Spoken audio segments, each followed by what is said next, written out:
Wait a minute, I hear something. Dr. Bluebear! Dr. Bluebear, Blueberry News! Dr. Bluebear! Dr. Bluebear, yeah!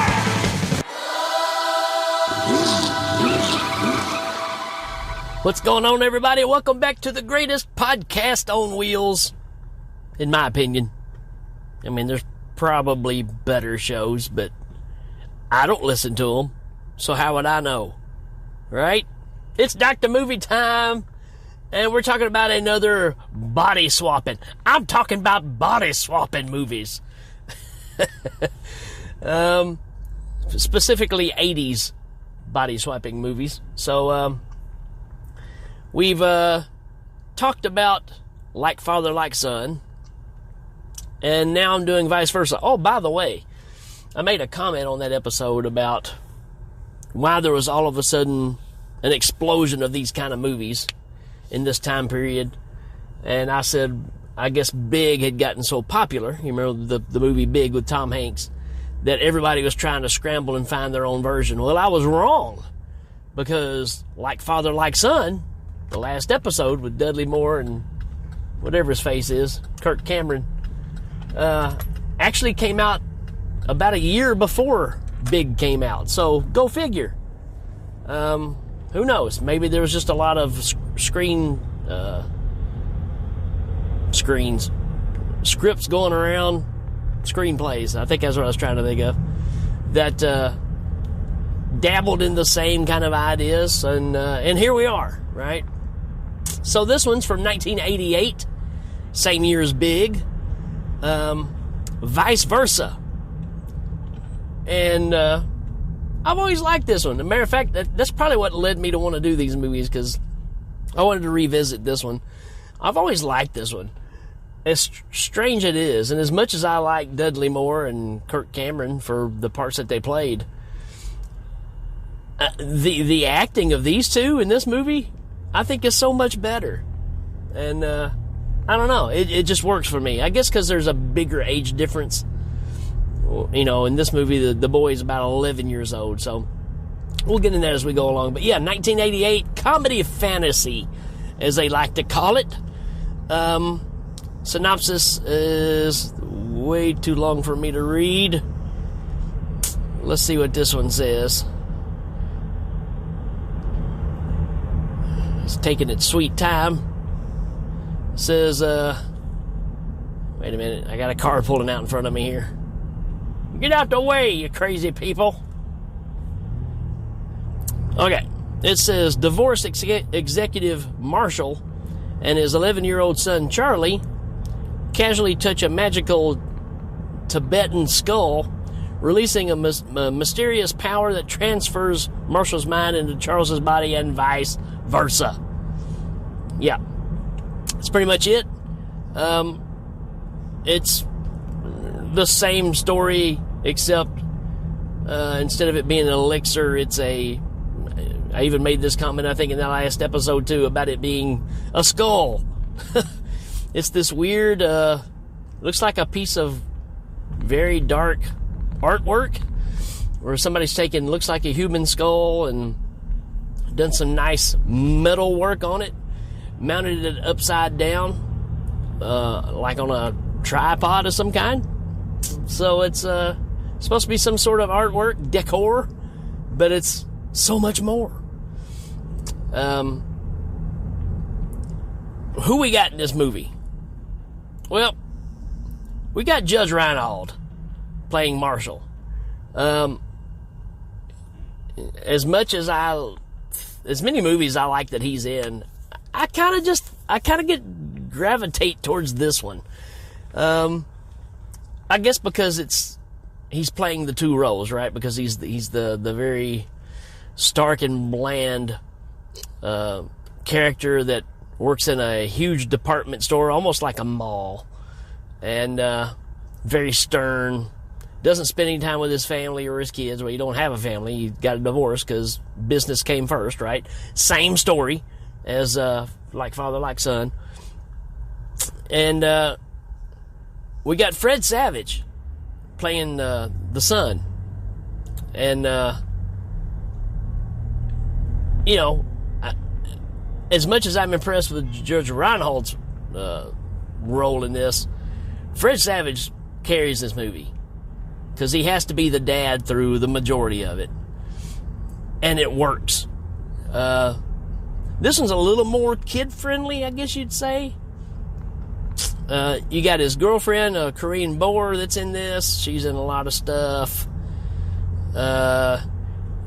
Swoozie Kurtz is in this from pretty much every TV show that's on now. Mike and Molly, all that kind of stuff. Gloria Gifford's in this. Beautiful lady. She's in Halloween 2. She's in quite a bit of stuff. So, you know, pretty good cast here. I'm sure I'm leaving out some people. Richard Kine's in this. James Hong. I mean, so you got, you know, a very young Jane Lynch is in this. I think it's the first movie she was ever in. Beverly Archer. I mean, a lot of familiar names in this one. So, but let's get into it. Yeah. So, Judge Reinhold's character, Marshall, is a big wig at in this executive part of business. Like I said, it's almost like a huge shopping mall kind of thing.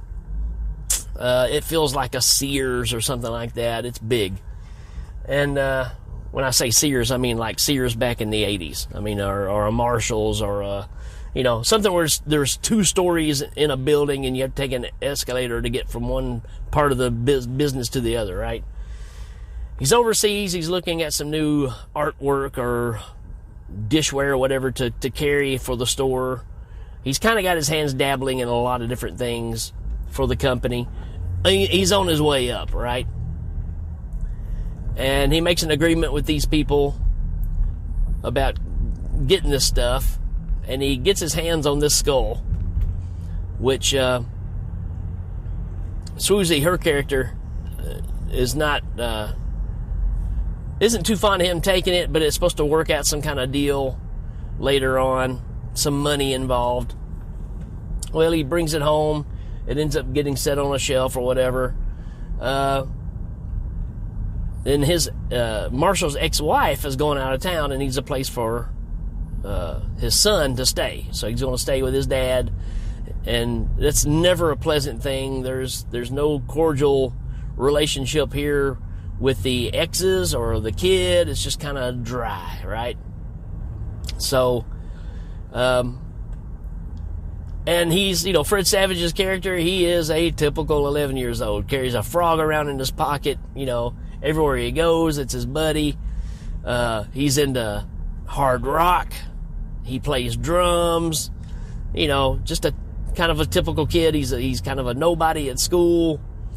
And, you know, you get your setup, right? And it gets to where they get in an argument one afternoon. And lo and behold, I think Fred Savage has got the skull in his hand. And I think they both touch it, and they both talk about how hard they have it. You know, I would much rather go and do your job at work than have to go to school, because, you know, school's rough on this kid, because there's a bully, kind of picks on him all the time, so he hates it. And then, of course, Judge Reinhold's like, you better be glad you're going to school. It's the best days of your life. It's nothing like what I'm having to deal with. And they end up kind of wishing at the same time that they could trade places. Well, guess what? They trade places. Hence the name Vice Versa. Now, what's cool about this one? It's not just like a flash of light and you get a, Dad, I'm in your body and you're in mine. No, they literally, like, become each other. I mean, you get this scene where the skull lands on the ground, these lights come shooting out of the eyes, now the mouth, just like James Wong. And, David Lopan. And then you get, it looks like Raiders of the Lost Ark. You get the swirly kind of things going around them. And it's very much like Raiders, man. It's kind of cool. But they literally change where, you know, Fred Savage grows into Judge Reinhold and vice versa. I'm probably going to say that a lot. So, yeah, you get the old switcheroo. You get Judge Reinhold's going into work, and of course everybody notices that he's different because he's saying like yo to everybody and how's it going, and he starts making decisions for the company that are totally left field from where he would normally, make decisions from. All of his counterparts are all gone, man. He's losing it. His secretary thinks he's totally lost his mind. She tells him to go home and rest because you just ain't acting right. And, because normally he's just a blowhard. And then at school, Judge Reinhold is now a little bitty, and he's, burning through tests and all this stuff, and he asked the teacher if he could go to the bathroom. She's like, nope, you got to finish your test. Like, I already finished it, and everybody else is still working on it. You get all those kind of scenarios. You get a scene where these bullies are picking on a little girl, and he stands up for her, and he still gets knocked down because he's Fred Savage, a little bitty guy, and but he makes sure that this little girl that they were picking on, they took something away from her, and he makes sure she gets it back. Well, she sits behind him in this class, and she hands him a note saying, I think I love you. And he just kind of puts the note down. But at the same time, the teacher's walking by and handing out, or picking up papers, I think. Well, he accidentally drops the note, and the teacher gets the note and thinks it's from him. So now she thinks that Fred Savage, her student, is in love with her. And there's supposed to be a parent-teacher conference. And, of course, Judge Reinhold shows up, who is, Fred Savage, who's the student of this teacher. And she says, I think he may be distracted on other things, and shows him the letter, says, I think he's fond of me. And Judge Reinhold goes, no way! This has got some great stuff. When Fred Savage with Judge Reinhold goes back to school and he's on the hockey team, he can't skate at all. Hits the coach in the nuts with the stick. I mean, there's a lot of fun to be had in this. Also, Judge Reinhold is dating a girl that he works with, and they kind of had this on and off relationship, and she's pretty close to ending it because he don't have time for her. Well, she's wanting to go out with him and kind of break the news to him that she's ready to kind of go their separate ways. And they get in the car, and she says, there's no sense in us going to a fancy restaurant and doing all this. We'll just do something else. And Fred Savage, when he was a kid, got tickets to go to a concert.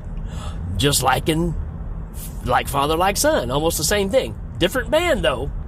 The band in this movie is a group called Malice. They were around for a little bit. Never had any really big hits or nothing, but they were a name that I knew. So they go, he takes this girl to go see Malice in concert, and of course he's crowd surfing. He gets up on the stage and gets hauled off backstage and gets to meet all the band afterwards and gets their autographs. And she is just totally blown away by how fun he is and how much fun they have together. And it's again, they're so much alike. These two movies are so much alike. I just tend to like this one a little better. At the same time, you've got Swoozie and her hitman who are trying to chase down Judge Reinhold and get this skull back because they're thinking they can get millions of dollars for it somewhere else. And, of course, they're chasing Judge Reinhold, and he's a kid, and he has no idea what they're after him for and all that kind of stuff. Well, it ends up they kidnap Fred Savage, and Judge Reinhold has to try to go and save him, and you get a lot of lunacy there, too. So, ends up being a chase to an Amtrak. They get on the Amtrak, and the bad guys do get the skull. If you want to call them bad guys. I don't know that they're necessarily bad guys. But they kind of say something about taking off and taking a vacation. One of them is a workaholic, one of them's not. And they kind of make some kind of wish there on the spot, too, and they didn't think about it, but they're both touching the skull. And guess what? They change places. Now, the strange thing about it, I guess it's not strange. This is probably why they did this in the movie with Judge Reinhold and Fred Savage changing, literally changing places, right? Instead of just taking each other's body. Because I thought they could get one more gag out of this if they do this, and then the guy will be in the girl's clothes and the girl will be in the guy's clothes. I'm just guessing, right? But that's kind of what happens. And when it's all said and done, there's some damaged relationships that's been repaired, and the father and son grow even closer together. Oh, there is a cool jam scene where Judge Reinhold is at work, and he sees this young guy playing this $7,000 digital guitar, right? And he's like, cool riff, man. I play drums. And the guitar player's like, go for it. So now you get this very high important person in this workplace jamming on a set of drums. The owner of the store gets upset and comes down there, starts getting on to him. And then all of a sudden this woman comes up that is the mother of the son that's playing guitar. And he buys the guitar. And the owner of the store recognizes a woman, and she's a very big spender in that store. He starts saying, hey, the rest of you on this team, y'all should be able to recognize this too. Because, Marshall here took it upon himself to make a huge sale with somebody he knows that is a guaranteed customer here. So it looks like he was doing this to make the sale, but really he just wanted to jam, right? So there's some cool things like that. It's amazing how much alike all these movies are. As far as you always end up in stores, there's the music part of it. Of course you want it to be a feel-good kind of ending, right? With everything gets turned back around. But one other thing is, because the relationship is going so well for Marshall, who's, actually Fred Savage at this point, he proposes to his girlfriend on the way to go to his son's house, which this is after everything's already kind of... But he's coming back there so they can make the change back. And on the way there, he proposes, even though it's Fred Savage that's proposing. And then after it's all said and done, you get the colored lights flashing and all the smoke and all that stuff again. Judge Reinhold comes down and gets inside the car, and that's when he finds out that now he's engaged, and he's happy about it. So, a good change of heart type movie. It's got some really fun parts. Again, I really like the acting of these two in this one. I think it sells it better than Like Father, Like Son. And nothing wrong with that movie either. There's really not. But I don't know, I just kind of gravitate towards this one more. Maybe because I remember seeing this one a few more times. Actually, I'd never seen the other one. I've seen pieces of it. So there you go. I like this one. I really do. But I can't give it a 5 out of 5. I'm going to give it a 4 out of 5. Just because that's kind of where it sits, right? It's jumbled in with a bunch of other movies that kind of have the same premise. But it's very enjoyable. Good performances. As hokey of a movie as it is, it's a lot of fun. All right, folks. That's it for this one. We will check you later. Dr. Movie!